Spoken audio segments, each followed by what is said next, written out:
The red light from dying stars painted the space battlefield like blood. Two alien races have been fighting here for over 1,000 years. The crystalline Zephyrians look like living glass, their bodies sparkling even in the darkness of space.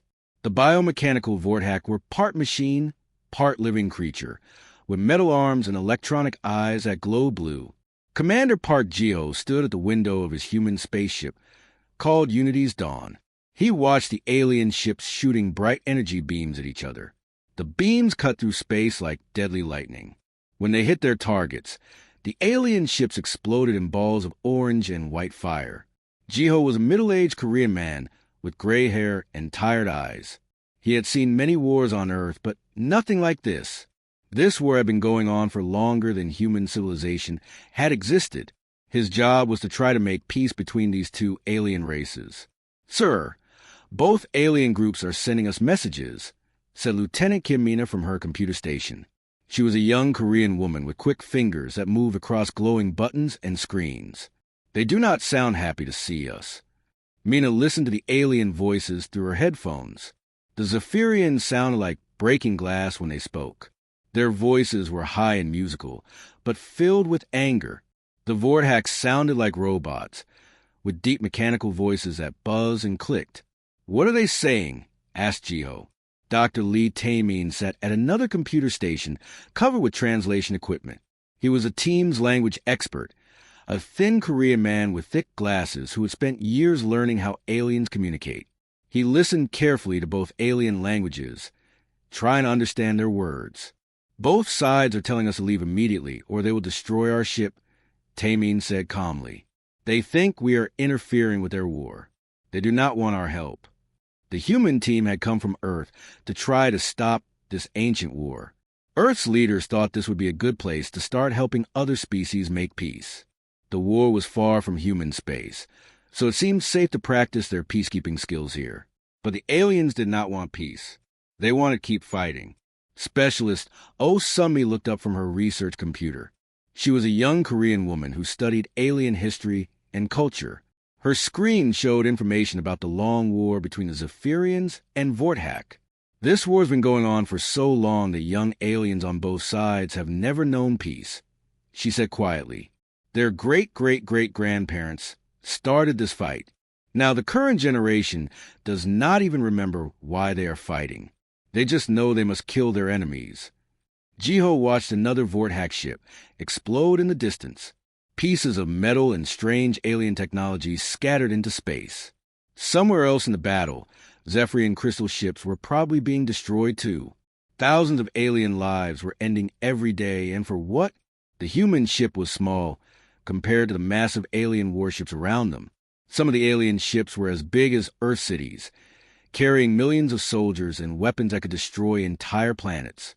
The humans felt very small and helpless in the middle of this ancient hatred. "How many aliens die in this war every day?" asked Mina. Sumi checked her computer. "Our estimates say about 50,000 from both sides combined, every single day for the past 1,000 years. The numbers were too big to understand. Billions and billions of alien lives lost over 1,000 years of constant fighting. Entire planets have been destroyed. Star systems have been turned into graveyards of broken spaceships and dead worlds." "Why do they keep fighting?" asked Jiho. "What could be so important that they would kill each other for 1,000 years?" Taemin listened to more alien radio messages. The Zephyrians were calling the Vorthak metal demons and soulless machines. The Vorthak called the Zephyrians crystal parasites and brittle weaklings. Both sides spoke about each other with complete hatred. "Their cultures are completely different," explained Sunmi. "The Zephyrians value art, music, and beauty. They think the Vorthak are ugly machines without souls. The Vorthak value efficiency, logic, and strength. They think the Zephyrians are weak and useless." Another wave of alien ships flew past the human vessel. The Zephyrian ships looked like beautiful crystal palaces that floated through space. They were covered in colorful lights and seemed to sing as they moved. The Vorthak ships looked like giant metal fortresses with huge guns and armor plating. They moved with mechanical precision, like deadly robots. "Both sides see us as primitive newcomers," said Taemin. Humans have only been in space for a few hundred years. These aliens have been fighting longer than our entire recorded history. They think we cannot possibly understand their ancient conflict. The human team watched the battle continue around them. Energy beams, missile explosions, and the constant dance of death that had been going on for centuries. Neither side seemed close to winning. They were equally matched in technology and determination. As night shift began on the human ship, Jiho looked out at the stars one more time. Somewhere in this endless war, there had to be a solution. There had to be a way to make peace between these two alien races. He did not know that the answer would come from the most unexpected place of all. 3 weeks had passed since the human ship arrived at the alien battlefield. Dr. Lee Taemin had barely slept during this time. His small room on the Unity's dawn looked like a computer laboratory that had exploded. Glowing screens floated in the air around his bed, showing alien writing, translation programs, and recorded alien conversations. Taemin spent every hour listening to the aliens talk to each other. He recorded their radio messages during battles. He studied how their languages worked. He tried to understand why they hated each other so much. But something felt wrong about their messages. The breakthrough happened at 3 a.m. when most of the crew was sleeping. Taemin was drinking his 5th cup of coffee and staring at alien text when he noticed something strange. "Mina, come to my room right now," he called through the ship's communication system. His voice was excited and worried at the same time. Lieutenant Kim Mina arrived quickly, still putting on her uniform. She found Taemin surrounded by floating computer screens, showing alien writing in 3 different languages. Zephyrian crystal writing looked like beautiful art made of light. Vorhack mechanical writing looked like computer code with sharp edges. "Look at this message from the Zephyrian Fleet Commander." Taemin pointed to glowing crystal symbols. "I translated it 6 hours ago." It said, "We will never surrender to the metal demons. We choose death before giving up." Mina nodded. "That sounds like what we have been hearing for weeks. Pure hatred. But watch what happens when I change my translation method." Taemin typed commands into his computer. He told it to consider how alien languages might change over hundreds of years. Just like how Old English sounds different from modern English, alien languages also change over time. The crystal symbols began to shift and glow differently. New words appeared on the screen. The translation now said, "We are ready to discuss peace terms with the mechanical people. Our families are tired of war and death." Mina stared at the screen with wide eyes. "That is completely different. Are you sure? Watch this Vorthack message from the same time." Taemin pulled up mechanical writing that looked like robot code. His original translation had said, "The crystal parasites will be crushed by metal power. No mercy for the weak glass beings." When he applied the same language changes, the new translation read, "The crystalline civilization deserves our respect. We propose ending this conflict peacefully." The room became very quiet, except for the humming sounds of the spaceship's engines. Mina sat down slowly, trying to understand what this meant. "Taemin, are you saying they've been trying to make peace with each other? For at least 300 years, maybe longer." His hands shook as he pulled up more alien messages. "Look at these patterns.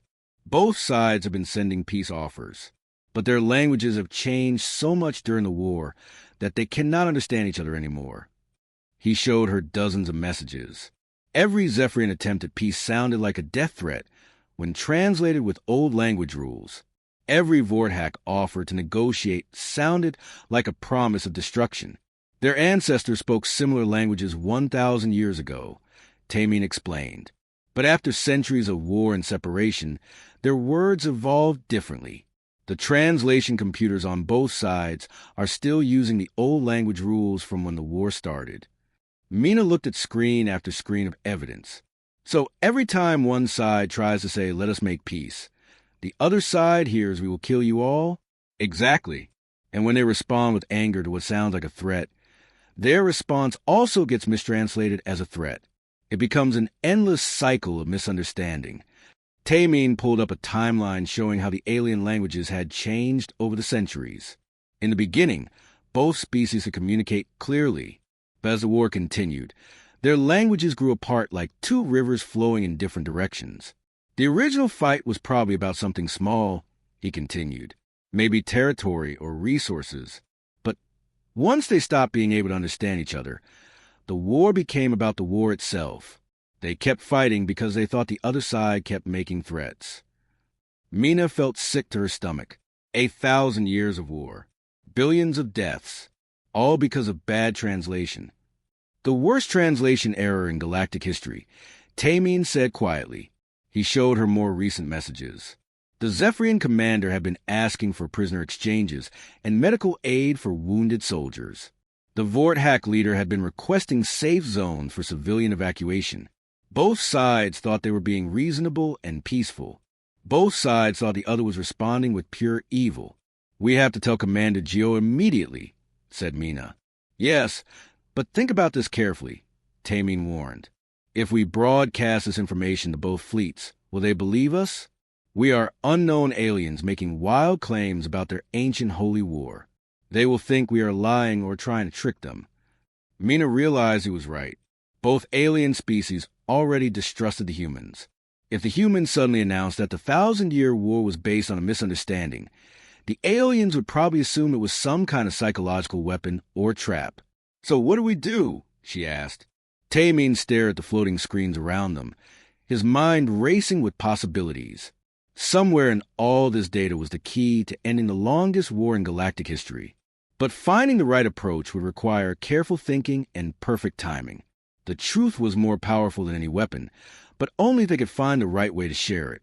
Dr. Lee Tamine walked back and forth in his small room like a trapped animal.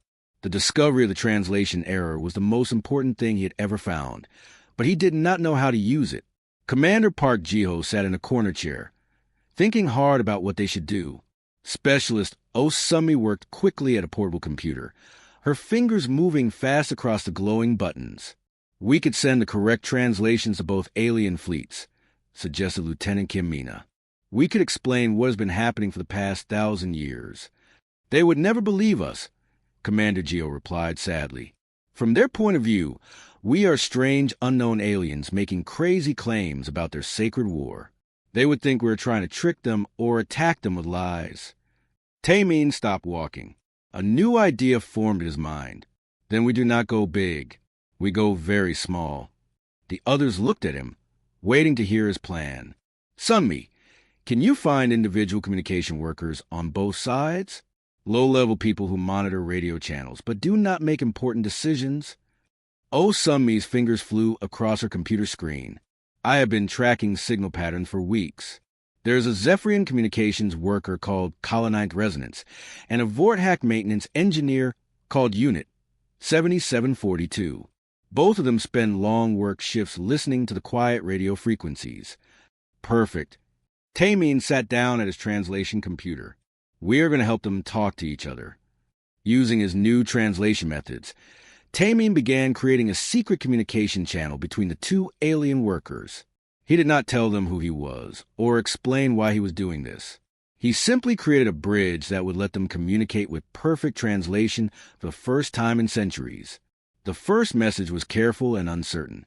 Colonized Resonance sent a simple test signal, probably checking if the equipment was working properly. Unit 7742 responded with a basic acknowledgement. Then something amazing happened. For the first time in hundreds of years, a Zephyrian and a Vorthack actually spoke to each other and understood what the other was saying. Kala sent the first real message. "Strange frequency channel. Are you maintenance worker?" Unit 7742 replied, "Yes. Checking communication systems. Your signal equipment shows very good efficiency." Kala responded, "Thank you for compliment. I have worked hard to improve it. The war requires constant attention to details." Unit 7742 wrote back, "The war? Yes. I often think, do your people ever become tired of fighting?" There was a long pause before Kala answered. "Kala, every single day. My resonant siblings have died from metal weapons, but they died believing it was necessary for survival." Unit 7742, my production batch has also lost many members. Crystal weapons are very effective at destroying us. We tell ourselves their deaths serve the greater purpose. Kala, what if there was a different way to solve our problems?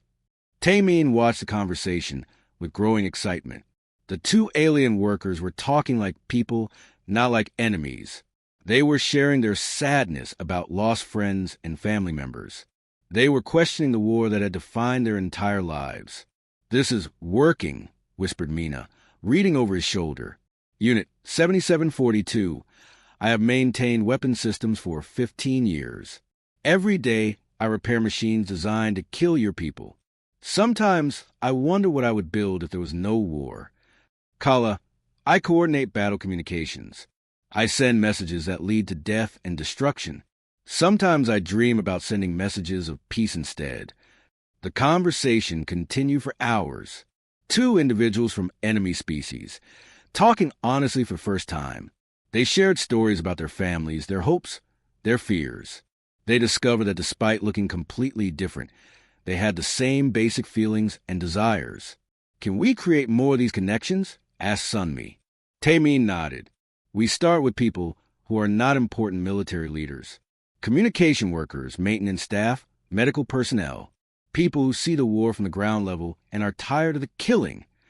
Over the next few days, Tameen carefully set up more secret communication channels.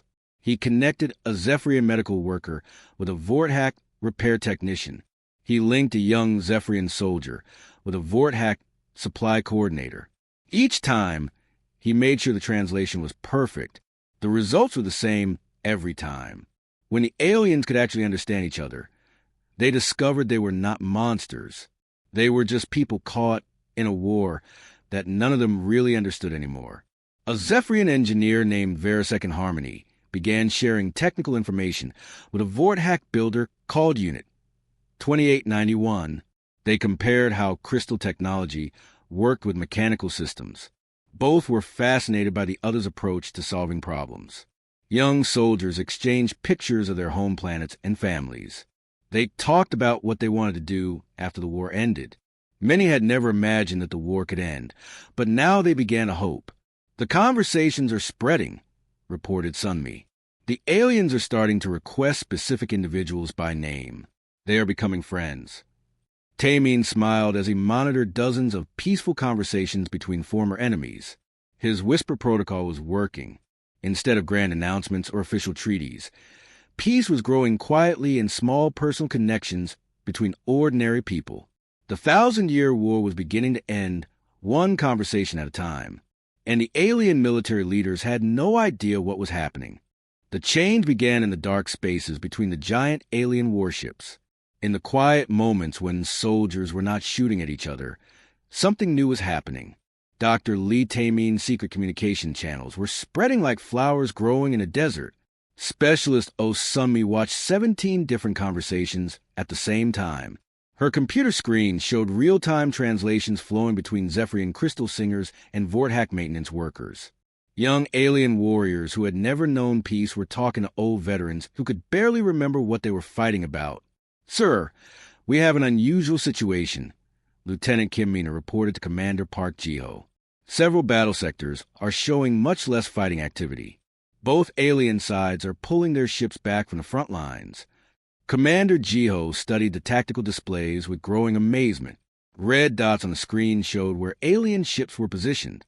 Instead of being mixed together in combat, the red dots were separating into two groups with empty space between them. "They are creating safe zones," he said with wonder, without any orders from their military commanders. Across the communication channels, something impossible was taking place. Alien soldiers were learning that their enemies were real people with feelings, not evil monsters. They discovered they shared the same exhaustion from endless war, the same sadness over lost friends, and the same desire to see their families again. A Vorthack combat engineer named Unit 2891 had begun sharing technical blueprints with a Zephyrian artisan called Verasecond Harmony. They compared the beautiful efficiency of crystal technology with the practical strength of mechanical systems. Both were fascinated by how the other species solved engineering problems. "Look at this conversation," Sumi called out, pointing to one of her screens. A young Zephyrian soldier showing pictures of his home planet to a Vorthack pilot. The pilot is sharing images of her mechanical city. The pictures were beautiful, but completely different. The Zephyrian homeworld looked like a giant crystal garden with towers that sang in the wind and bridges made of living light. The Vorthak city looked like a massive machine with moving buildings and streets that rearranged themselves for maximum efficiency. They are not just talking about the war anymore. Observe Mina. They're sharing their cultures, their art, their ways of life. Young warriors exchange stories about their childhood dreams and hopes for the future. Many had planned to become artists, scientists, or explorers before the war demanded they become soldiers instead. Now they were rediscovering those forgotten dreams through conversations with former enemies. The high military commanders are starting to notice the changes, Mina reported, reading intelligence data. Both sides think the enemy is using some new form of psychological warfare. They are sending investigators to find out why their soldiers are not fighting as aggressively. Tamin looked up from his translation equipment. Dark circles under his eyes showed how little he had slept, but his face glowed with hope. Let them investigate. The truth is more powerful than any lie we could create. The cascade effect was accelerating rapidly. Every new friendship between aliens led to more friendships. Personnel on both sides began requesting to talk to specific individuals by name. Former enemies were becoming pen pals, sharing jokes, recipes, and philosophical discussions about life and meaning. In Sector 7, a Zephyrian patrol ship encountered a Vorthak scout vessel. Instead of immediately opening fire as military protocol demanded, both crews sent messages asking if anyone wanted to chat. The ships floated side by side for 6 hours while their crews exchanged stories and showed each other family photographs. When their commanders ordered them to attack each other, both crews simultaneously refused the orders. In Sector 12, the most remarkable thing happened. A communications relay station had been damaged by battle and was drifting in space, causing problems for both fleets. Normally, each side would try to destroy it to deny it to the enemy. Instead, maintenance crews from both the Zephyrian and Vorthak fleets requested permission to repair it together. When their commander said no, the crews went anyway. Alien engineers who had been trying to kill each other for months worked side by side in the vacuum of space, sharing tools and techniques to fix the broken machinery.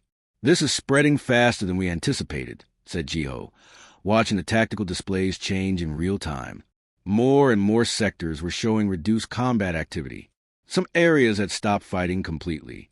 A Zephyrian medical officer had begun treating wounded Vorthak prisoners with the same care she gave to her own people. A Vorthak supply coordinator started secretly sending food packages to Zephyrian civilian refugees. Small acts of kindness were multiplying across the battlefield. "Both military leaderships are getting very nervous," reported Sunmi. "They are calling emergency meetings, trying to figure out why their 1,000-year war machine is suddenly breaking down." The war machine that had operated with mechanical precision for 10 centuries was indeed breaking down, but not from external attack or equipment failure. It was failing because the soldiers operating it had remembered they were people first and warriors second.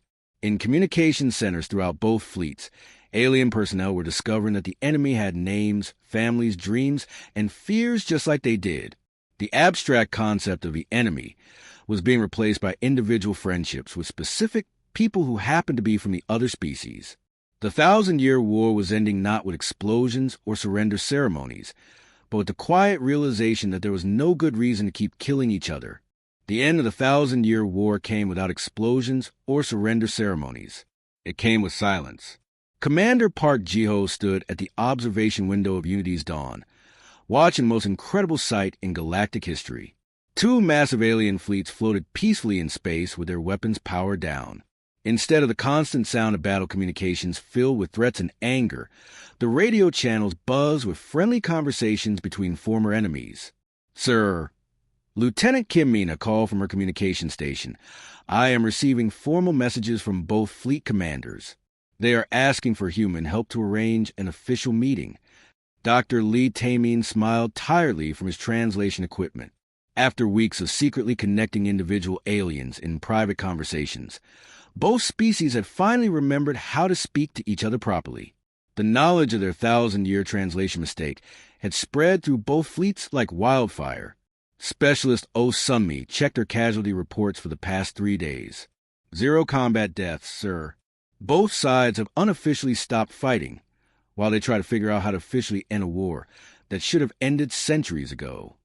The change had happened remarkably fast once it began. When alien soldiers realized they had been misunderstanding each other for hundreds of years, the news spread from ship to ship within hours. Communication officers who had been secretly talking to the enemy shared their discoveries with their friends. Those friends told other friends. Soon, entire crews knew the truth. Young Zephyrian warriors learned that the Vorthak were not soulless killing machines, but people with families who missed them. Vorthak soldiers discovered that the Zephyrians were not weak parasites, but artists and dreamers who valued beauty and harmony. The official peace negotiations took place aboard the human ship, with Tamine serving as a primary translator. For the first time in a millennium, the leaders of both species sat in the same room and looked at each other without hatred. Fleet Commander Keth Prime Resonance of the Zephyrians was a tall, elegant being who looked like living crystal sculpture. When he moved, his body created beautiful patterns of light that danced across the walls.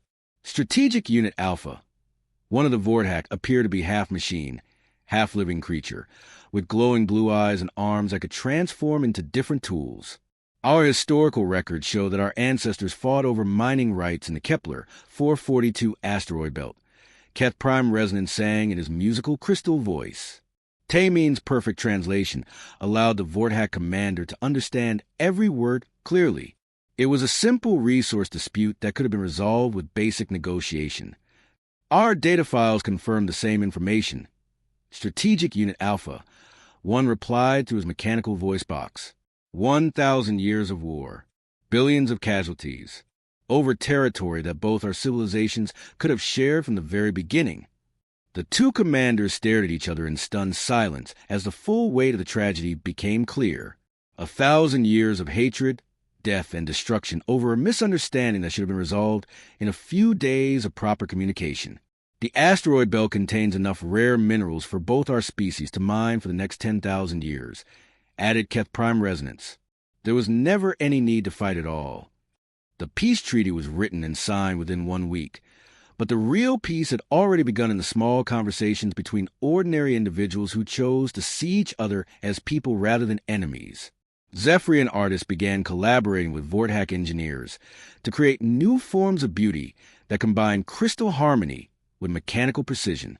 Vorthak medical specialists shared their advanced healing technology with Zephyrian doctors who understood the emotional aspect of recovery. Both species discovered they could learn from each other in ways they had never imagined. 3 months after the war ended, both alien civilizations sent a joint message to Earth. They formally requested that humanity establish a galactic mediation service to help other species resolve conflicts through communication rather than violence. The news had spread throughout the galaxy. Other civilizations had heard about the impossible peace achieved not through superior weapons or advanced technology, but through the simple act of helping enemies understand each other properly. Dr. Lee Tamine accepted the position as Director of Interspecies Communication for the new Galactic Mediation Service. He knew that somewhere in the vast galaxy, other species might be trapped in wars based on misunderstanding rather than real hatred. His job would be to find them and help them rediscover how to talk to each other. The war that was supposed to last forever ended with a whisper. Tamine told his team as they prepared for their next mission. The most powerful weapon in the universe is not a death ray or a planet-destroying bomb. It is the ability to help people understand what others are really trying to say. Commander Jiho watched the former enemy fleets working together to rebuild the damaged space stations and rescue stranded civilians from both sides. Zephyrian crystal ships and Vorthak metal fortresses flew in formation, their crews cooperating like old friends. The 1,000-year war was over, and the galaxy had learned that sometimes the greatest victories come not from fighting harder, but from listening better. In the quiet moments between worlds, peace had grown from whispered conversations between individuals who dared to see their enemies as people. The universe would never be the same, and it was better for the change.